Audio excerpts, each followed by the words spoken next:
नमस्कार दोस्तों, स्वागत है आपका मेरे YouTube चैनल संस्कृत दीपिका पर। आज हम आचार्य मम्मट के द्वारा बताई गई तात्पर्य वृत्ति को समझेंगे। आचार्य मम्मट कहते हैं, वाक्यस्य य मुख्यार्थ तं बोधयितुं या वृत्ति आवश्यकास्ति सा तात्पर्य वृत्ति इति कथ्यते।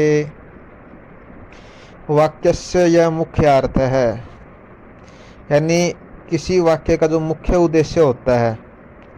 तम बोधयितुम या वृत्ति, उस मुख्य उद्देश्य को समझाने वाली जो प्रक्रिया है, जो मुख्य जो अर्थ ग्रहण जिस वृत्ति से करते हैं, उसमें जो शक्ति काम करती है वह तात्पर्य शक्ति है। जैसे अभिधा, लक्षणा और व्यंजना, ये तीन शक्तियाँ कार्य करती है, वैसे ही ये तात्पर्य वृत्ति भी कार्य करती है। मीमांसक जो लोग हैं वो अभिधा, लक्षणा और व्यंजना को नहीं मानते हैं, वे तात्पर्य वृत्ति से जो है अर्थ को ग्रहण करते हैं।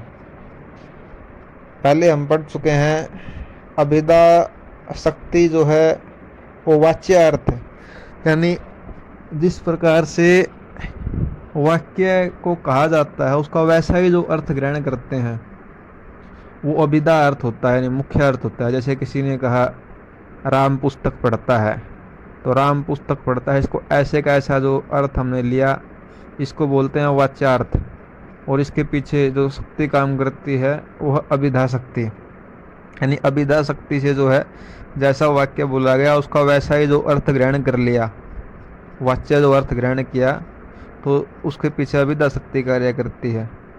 ये साहित्य में हमने पढ़ा। दूसरा फिर जो है हमने लक्षणावृत्ति के बारे में पढ़ा। जैसे गंगायाम घोष है, अब वाक्य का अर्थ तो ये है कि गंगा में घर है, लेकिन गंगा में तो घर हो नहीं सकता, तो सामने वाला व्यक्ति अर्थ ग्रहण करता है कि गंगा के तट पर घर है। अब यह जो अर्थ आया कि गंगा के तट पर घर है, वह जिस शक्ति से हम समझते हैं उसको बोलते हैं लक्षणा शक्ति। अब तीसरा इसमें जो है अर्थ हम ग्रहण करते हैं गंगायाम घोष है, यानी गंगा के अंदर जो शीतलता पवित्रता है वही शीतलता पवित्रता गंगा के तट पर जो घर है, यानी वैसी ही शीतलता पवित्रता हमारे घर में भी है। तो यह जो तीसरा अर्थ ग्रहण किया, यह व्यंजना वृत्ति से, यानी व्यंग्य अर्थ जो ग्रहण किया उसमें जो शक्ति काम करती है वह व्यंजना शक्ति। ये तो साहित्य का विषय हो गया। लेकिन मीमांसक जो है इसी प्रकार का जो, यानी ये तीनों अर्थ जो ग्रहण करते हैं उसके लिए वो तात्पर्य वृत्ति का प्रयोग करते हैं। इसको एक उदाहरण से समझते हैं। जैसे किसी ने कहा, किसी मंदबुद्धि बच्चे ने किसी बड़े से या अपने अभिभावक से कहा कि सेब से चाकू को काट दो।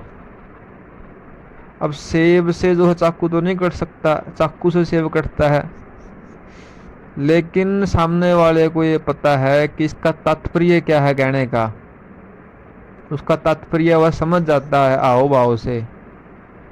तो उसी वृत्ति को, जिस वृत्ति से उस तात्पर्य अर्थ को हम समझते हैं, उसी को मीमांसक जो है तात्पर्य वृत्ति कहते हैं।